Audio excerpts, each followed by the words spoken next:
ஒரு பகிர்வும் புனித வியாழனாம், ஒரு பலியும் புனித வெள்ளியாம், ஒவ்வொரு பணியும் உயிர்ப்பின் ஞாயிறாம், ஒவ்வொரு மனிதரும் இன்னொரு இயேசுவாம். இருப்பதை பகிர்வதில் பெறுகின்ற இன்பம் எதிலும் இல்லையே, இழப்பதை வாழ்வென ஏற்றிடும் லட்சியம் இறுதியில் வெல்லுமே. பாதங்கள் கழுவிய பணிவிடை செயலே வேதமாயானதே, புரட்சியை ஒடுக்கிய சிலுவை கொலையே புனிதமாய் நிலைத்ததே. இயேசுவில் அன்பார்ந்தவர்களை, பெரிய வியாழன் மகிழ்வோடு ஆண்டவர் நற்கருணையை ஏற்படுத்திய நாளாகவும் குருத்துவத்தை உருவாக்கிய மிகப்பெரிய அற்புதத்தின் நாளாகவும் இன்று சிறப்பிக்கப்படுகிறது. அதைவிட ஒரு மேன்மை இன்று இறைவன் உணர்த்துகிறார்.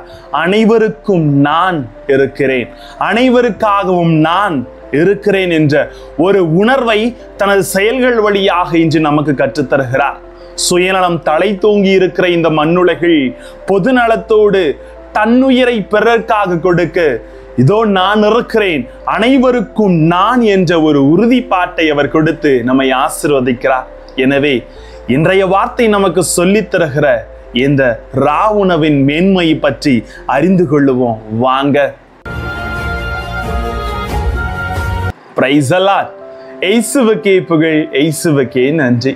இறைவனின் அருட்கரமும் அருளாசீரும் இந்த அருளின் நாளில், ஆண்டவர் நற்கருணை ஏற்படுத்திய நாளில், ஆண்டவர் குருத்துவத்தை உருவாக்கிய இந்த நன்னாளில் உங்களோடு இறைக்கரமும் ஆசீரும் தங்கியிருக்க உங்களை நான் வாழ்த்துகிறேன். அன்பில் இனியவர்களே, குணப்படுத்தும் மருந்தே விஷமானால் குணம் பெறுவது எங்கே? ஒளி கொடுக்கும் சூரியனே இருளானால் ஒளியை எங்கு தேடுவது? அன்பு செய்யும் இதயம் இறுகி போனால் அன்பை எங்கப்பா போய் வாங்க முடியும்? சுயநலம் தன்னிலே கூடு கட்டி கொண்டால் பிறர் நலத்தை எங்குதான் உங்களால் தேட முடியும்? பகிரும் மனம் முழுமையாக இதயத்துக்கு இல்லை என்றால் பகிர்தலை எங்கே நீங்கள் தேட முடியும்? இப்படி இந்த கவிதை வரிகள் நமக்கு ஒரு உண்மையை சொல்லி தருகிறது. மனித குலம் அன்பு பெற வேண்டுமானால் தனி மனித அன்பும் சமுதாய பகிர்தலும் அடிப்படையாகும். அனைவருக்கும் நான் இருக்கிறேன் இந்த இரண்டையும் தன் உள்ளத்திலே முழுமையாக இரண்டர கலந்த உணர்வை இன்று ஆண்டவர் சொல்லுகிறார். அன்பும் பகிர்தலும் சமுதாய வளர்ச்சியின் பரிணாமங்களாக, பரிபூர்ண குணங்களாக உருவாக்கி இதனைத்தான் ஆண்டவரின் இறுதி உணவுக்கு நமக்கு தெளிவுபடுத்துகிறது. அன்பார்ந்தவர்களே, அன்பின் விழாவாக, பகிர்தலின் விழாவாக, அர்ச்சிப்பின் விழாவாக இன்றைய நாள் கொண்டாடப்படுகிறது. ஏனென்றால் உலகில் இருக்கும் அனைவரும் அன்பு கூர்ந்து அவர் இறுதி வரை அவர்கள் மேல் அன்பு கொள்ளலாக உறவை மேம்படுத்த அவர் கற்றுத்தருகிறார். யோவான் 13:35 சொல்லுவது போல, நீங்கள் ஒருவர் மீது ஒருவர் அன்பு கொண்டிருந்தால் தான் நீங்கள் என் சீடர்கள் என்பதை எல்லோரும் அறிந்து கொள்வார்கள் என்பதை இந்த அன்பின் விழாவிற்கு அவர் எடுத்து காட்டுகிறார். இயேசு அப்பங்களை எடுத்து நன்றி கூறி பந்தி அமர்ந்தவர்களுக்கு பகிர்ந்தளித்தார், அவ்வாறே மீன்களையும் கொடுத்தார் என்று யோவான் 6:11-12 தெளிவுபடுத்துகிறது. பகிர்தலின் விழாவை உணர்த்துவதற்காக, இது உங்களுக்கு அளிக்கப்படும் என் உடல், இதை என் நினைவாக செய்யுங்கள், இக்கிண்ணம் உங்களுக்காக சிந்தப்படும் என் இரத்தத்தின் உடன்படிக்கை என்று அழகாக அவர் சொல்லுகிறார். அன்பார்ந்தவர்களே, ஏனென்றால் பகிர்தலின் விழா, அர்ச்சிப்பின் விழாவாக தம் சீடர்கள் நோய்களை குணமாக்கவும், இறையரசை பற்றி செய்தி அளிக்கவும், நோயாளிகளை குணமாக்கும் அவர்களை அர்ச்சித்து ஆசீர்வதித்து அனுப்புவதை பார்க்கிறோம். லூக்கா 9:1-3 வரை வாசிக்கிறோம். குருக்கள் இறையன்பால் நிரப்பப்பட்டு, புனிதத்தால் அர்ச்சிக்கப்பட்டு, பிறர் அன்பால் வளர்ச்சியடைந்து இறை சமூகத்தை உருவாக்கும் இறை பணியாளர்களாக அனுப்பப்படுகிறார். ஆகவே இதை என் நினைவாக செய்யுங்கள் என்று அப்பத்தை பிட்டு பகிர்ந்தளித்து அவர் நற்கருணை ஏற்படுத்தி ஒரு பெருவிழா. அழைக்கப்பட்டவர்கள் அனைவரையும் அவர் பணி செய்ய குருத்துவம் என்ற மேன்மையை உருவாக்கிய ஒரு பொன்னாள். இன்று மகிழ்வோடு அனைத்து குருக்களையும் வாழ்த்துங்கள். ஏனென்றால் இறைவனுக்காக இன்முகத்தோடு பணி செய்ய அழைக்கின்ற ஒரு பெருநாள் இன்று அல்லவா? ஆகவே தான் இயேசு தனது கடவுள் தன்மையை மறந்ததனால் தான் மனித தன்மை பூண்டு நம்மை போல் மனிதனானார் என்று பிலிப்பியர் 2:6 11 தெளிவுபடுத்துகிறது. கடவுள் தம்மையே மறந்து மனித குலத்தை அன்பு செய்ய மனித நிலைக்கு தன்னை தாழ்த்தி கொண்டார். அவர் ஆண்டவர் போதகர் என்பதை மறந்தனால் தான் தம் சீடர்கள் பாதங்களை கழுவினார். நான் செய்வது போல நீங்களும் செய்யுங்கள் என்று கற்றுத்தருகிறார். யோவான் 13:14 சொல்லுகிறது. தொழிலாளி முதலாளி பாதங்களை கழுவ வேண்டும் என்னும் யூத மரபை முறியடித்து குரு சீடனின் பாதத்தை கழுவுகிறார். தலைவன் பாதத்தை தொண்டன் கழுவுகிறான், குருவின் பாதத்தை சீடன் கழுவுகிறான் என்ற வரட்டு கோட்பாடுகளை களைந்து சீடரின் பாதங்களை கழுவும் அளவுக்கு தம்மையே தாழ்த்தி கொள்ளுகிறார். இயேசு நமக்கு அளிப்பது பரிந்துரை என்று மாறாக ஒரு அன்பு கட்டளை. நான் செய்வது போல நீங்களும் செய்யுங்கள் என்று யோவான் 13:15 அயலானை திறந்த மனதோடு அன்பு செய்கிறவன் இயேசுவின் இதயத்தில் நீங்காத இடத்தை பெறுகிறான். உங்களுக்காக நான், அனைவருக்காகவும் நான் என்ற உணர்வை தருகிறார். பொதுவாகவே இன்னைக்கு எங்கன்னா ஒரு இடத்துல போய் நம்ம இடம் பிடிக்கணும் அப்படின்னா முண்டி அடிச்சுட்டு ஓடுற குணநலங்கள் எல்லோருக்கும் இருக்கு.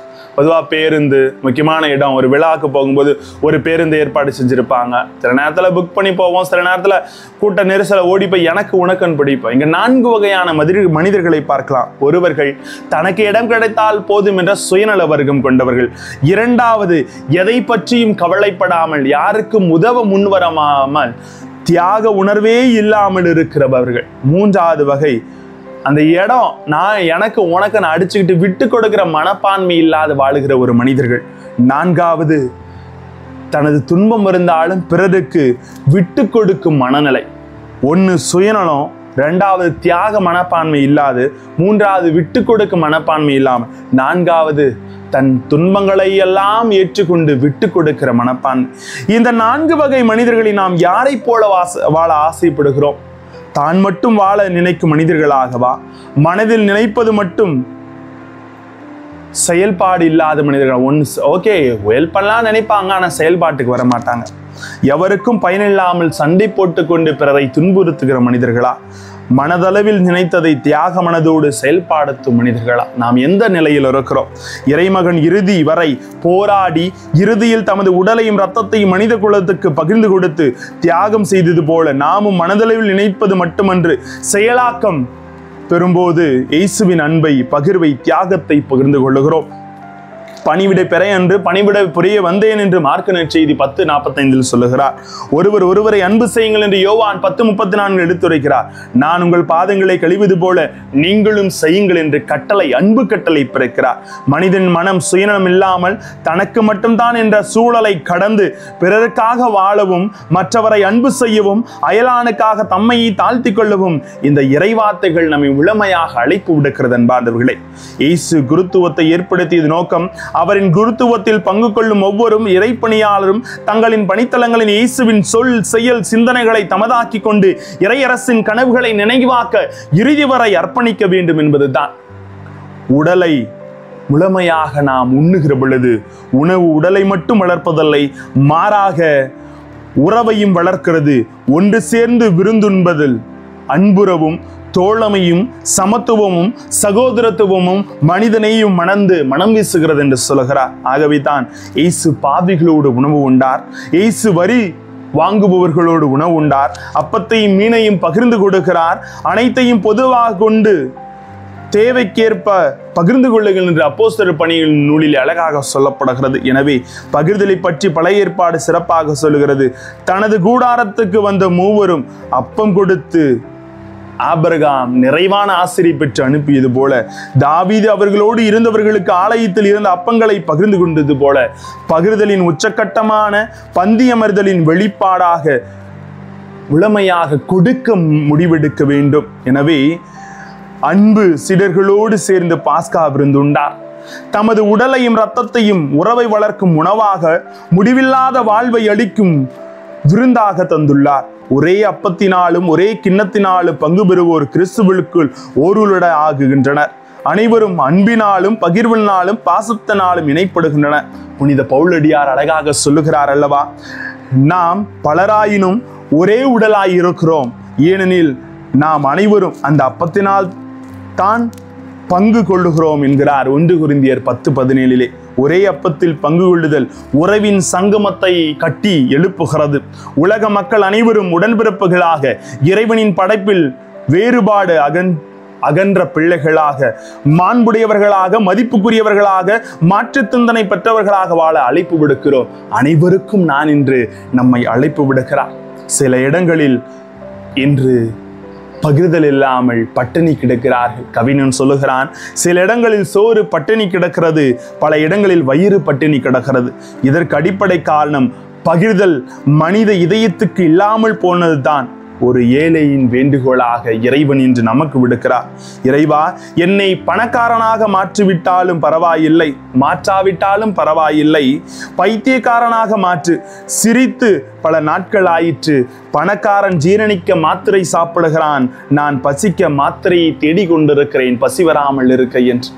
இப்படி இயங்கும் நிலையில் நாம் பகிர்தலை மறந்து வாழ்ந்து கொண்டிருக்கிறோம். ஆம் அன்புக்குரியவர்களே, ஏனென்றால் ஆண்டவர் தெளிவாக நமக்கு சொல்லுகிறார், இருண்ட உலகம் ஒளி பெற நம்மையே பகிர்வின் பாசறையாக்க அவர் அழைப்பு விடுக்கிறார். இருண்ட உலகின் ஒளி பெற நம்மை தீபமாய் மாற்றவும், ஏற்ற தாழ்வை அகற்றி சமத்துவம் சக்திகளாக புறப்படவும், இயேசுவின் இறையரசு கனவுகளை நனவாக்கவும் நம்மை அவர் அழைப்பு விடுக்கிறார். எனவே 1 கொரிந்தியர் புத்தகம் 11 அவர் சொல்லுவது போல தமது உடலையும் இரத்தத்தையும் கொடுத்தார், நாமும் அப்படியே வாழ வேண்டும் என விரும்புகிறார். இறையாட்சியின் பூங்காவை இப்புவியில் அமைக்க இந்த ராவுணவு நமக்கு ஒரு அழைப்பு விடுக்கிறது. அனைவருக்கும் நான் இன்று அழைப்பு விடுக்கிறார். நாமும் அனைத்திற்கும் அனைத்துமானவரை நம்பி பகிர்ந்து அன்போடு வாழ்வோம். இறைக்கரம் நம்மை வழிநடத்தட்டும். ஜெபிப்போமா. அன்பு இறைவா, இந்த ராவுணவு கொண்டாட்டம் பகிர்தலின் மேன்மை எங்களுக்கு உணர்த்துகிறது. அனைவருக்கும் நான் இருக்கிறேன் என்று உமது அன்பின் கரம் எங்களை தேற்றுவது போல நாங்களும் அனைவரையும் அரவணைத்து அன்பின் பாதையில் கடந்து செல்ல எங்களோடு தங்கும் ஆண்டவரே. Praise the Lord. ஒரு பகிர்வும் புனித வியாழனா